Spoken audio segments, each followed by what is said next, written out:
National ఈ-గవర్నెన్స్ యొక్క తదుపరి ముఖ్యమైన అంశం ఏమిటంటే ఇది కేవలం సాంకేతిక సహాయం ఇచ్చే విభాగం మాత్రమే కాదు, పౌరులకు అందించే ప్రభుత్వ సేవలను డిజిటల్ రూపంలో అందించడానికి ఒక ప్రధాన వేదికగా పనిచేస్తుంది.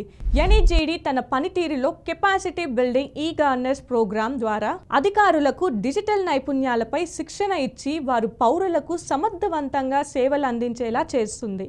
అదేవిధంగా ఇండియా ఎంటర్ప్రైజ్ ఆర్కిటెక్చర్ అనే ఫ్రేమ్వర్క్ ద్వారా వివిధ ప్రభుత్వ విభాగాల సాంకేతిక వ్యవస్థలు ఒకదానితో ఒకటి సమన్వయం అయ్యేలా మార్గదర్శకాలు అందిస్తోంది.